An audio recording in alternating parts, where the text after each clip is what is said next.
Hi everyone, it's Jerry. In round 3 of the Tata Steel Chess Tournament 2011, we saw a very surprising result. Magnus Carlsen with the white pieces ended up losing his game in just 22 moves to a very talented and confident 16-year-old Anish Giri. Let's have a look at their game. So Magnus opening up with d4, Anish knight f6, c4, g6, g3, both sides fianchettoing their king's bishop, and now d5, striking at the pawn center that white has built up here. This move d5 kind of has to be played right now or never.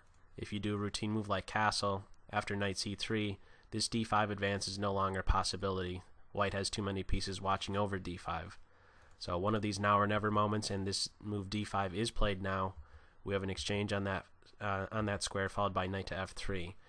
So the opening that we have is a neo-grunfeld, with move 5 by white being this knight to f3 move. This is regarded as a hyper-modern opening. What does that mean exactly? Well, one side or the other, in this case white, will look to build a pawn center, and what black will look to do in return is put pressure on it. So that's really what we see going on in this game. Starting with knight to b6, what exactly does that do? It seems a little bit awkward to voluntarily retreat your knight from its center post to this b6 square, so why exactly was that move played? Here are a couple things to bear in mind with that move. One is that you really don't want to allow your opponent at some point to just advance to this e4 square with tempo. It would be attacking the knight, and maybe, who knows, then there could be a continuation of d5, and before you know it, maybe your pieces are being kicked around to squares that they're not so happy with. That's one thing to keep in mind. Another is that by having your knight on this b6 square opposed to its center point on d5, the queen on d8 now has direct sight of this d4 point, and in conjunction with the bishop on g7, there's already a lot of pressure being placed on the white center.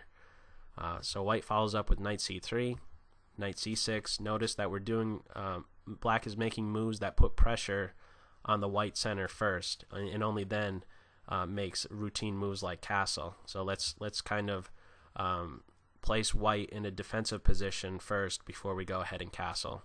So after knight c6, we see e3. There's not really a better alternative. If you advance in the center, that cannot come without the potential loss of material, and we could see that by way of bishop takes knight and then queen takes pawn. So instead, just e3, supporting d4, black castles as well as white, and now rook to e8. Now, prior to my reviewing this video, I actually watched a video where Anish analyzed this game shortly after he played it, and some of the things that I'll cite are things that he actually stated in his own video. So one of which was this point right here, rook to e8. What black is really looking to do is make as many useful moves as possible, and this turns out to be a very useful move because it will be supporting this e5 advance, which is the kind of like the last move that is going to be played to put pressure on the d4 point. This is the sort of pawn break that we're going to see in the game, and the rook is going to be better placed on e8. This is a more useful square opposed to the f8 square, and similarly white is going to look to do similar moves like that. Starting with rook to e8, or excuse me, rook to e1, the rook is going to be better placed on this square opposed to f1, and now a5. This looks to maybe someday press forward on the queen side and induce some sort of weakness against these two pawns. Maybe one day, if the pawn does in fact get to a3, that would make this b2 pawn either move forward or capture, and in either case the dark square diagonal is going to be that much more vulnerable, and the knight, for instance, would then be unprotected. Maybe there's tactics against the rook on a1. All these tactics seem to just favor the black side. So that's what this pawn move looks to do, and it actually ends up playing a very, very important role in this particular game because of the next kind of awkward looking move that we see by white, queen d2. More common are moves like maybe queen to e2 or queen to c2. By playing queen to d2, it actually runs into a really neat sequence of moves, and we see things clearing up very quickly from this point, actually. Starting with first e5, pressure against d4. White just presses forward, gaining space, hitting the knight on c6. The knight jumps to b4. Notice that even though that the pawn is no longer on this d4 square, even though it advanced, there's still a lot of pressure being placed on it. So there's still a lot of pressure being placed on the white center. How to meet that threat? E4 is played, protecting it. Even more pressure is now placed on it with this c6 advance. And unfortunately at this point, this move a3, which white plays, attacking the knight, can actually be ignored because of the unfortunate position of the white queen. We'll see how exactly that plays a role. Black could simply ignore the threat against the knight and just capture in the center. What does that do exactly? Well, we'll see how things play out as we're played in the game. We do have pawn takes knight, and after pawn takes pawn, the tension between these rooks is going to end up favoring the black side. The rook on a1 is unprotected, and unprotected pieces essentially lead to tactics, and that's really what we have going on here. This pawn is going to be really going into Pac-Man mode. I've said it before, and it's just really lined up very well along this diagonal to just keep chopping. First knight, queen, and then maybe even rook if allowed. So what are the alternatives at this point? In the game, we saw rook takes rook. If the knight plays to a2, we would just have b3, and the knight is pinned to the rook. And if instead of that move we saw knight to a4, well, we could just win that knight because we have two pieces hitting it. So instead, the variation that white goes for is just rook takes rook, pawn takes knight, and pawn takes pawn. If instead of pawn takes pawn we had the rook taking the bishop, that wouldn't be any good, because after pawn takes queen, rook takes queen, we would have just this variation where the end result is that black is up just an exchange. That's a one game. So we don't see that pawn just grabbing the queen in this position.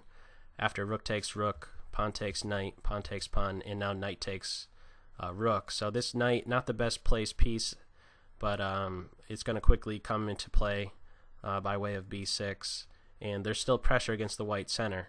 This tension in the centers has to be resolved by white. White ends up playing pawn takes pawn. Not the best move. I believe just taking with the queen at this point is the best choice.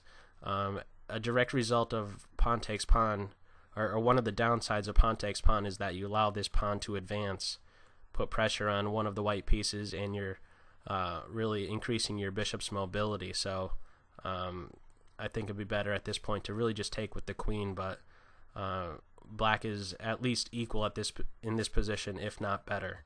So we do have pawn takes pawn and knight to b6, just kind of developing the knight from the corner. It's serving a good role. Maybe one day it wants to get to c4, maybe even a4 to put pressure on c3. It's just kind of a developing move from that corner square.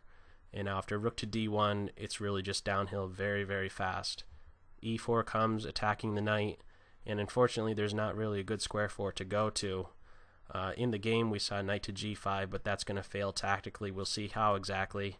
But just looking at the alternatives, if knight to e1, we could just see the bishop out to g4, maybe knight a4, putting pressure on c3. Black is most certainly better in this position. Or if the knight comes here, as was pointed out by Anish, maybe one day g5 could come and the knight would then be trapped. We can't do that right now because the bishop and queen are watching over the g5 square, but at least someday we could see this knight potentially being trapped with a move like g5. So the alternatives aren't so hot. One last one, knight to d4 allows just queen takes pawn. So you don't want to do that move either. But surprisingly, we saw the move knight to g5, and now that runs into just e3, cutting off the connection between the queen and knight. And now we're just going to see queen takes knight on the next move. So queen b2, queen takes knight, and now bishop takes pawn. One cute little variation, again, as was cited by Anish, is this variation where if queen takes knight, we could just see the pawn pressing forward to e2, hitting the rook, and after rook to e1, we have this sequence of moves coming about. Black promotes, rook comes down, the bishop blocks, and bishop to h3 if queen here, bishop to f8, and there's no way to really stop this mate. The only way you could prevent mate for just one move is by sacking your queen on f8. So this would just be a one game for black, but we didn't have that particular variation, but instead how this game ends up finishing up is after bishop takes pawn, simply queen to g4, hitting the unprotected piece, and there's really no time to grab this knight on b6 if if white does this f3 move, we could just see knight to a4 hitting this unprotected queen. And if the queen comes to, let's say, b3, we could have a queen retreat watching over this knight, and also this bishop is still being attacked. So as it happened in this game, after simply queen to g4, we end up having Magnus Carlsen resigning. So that's all for this video. Hope you got something out of it. Take care. Bye.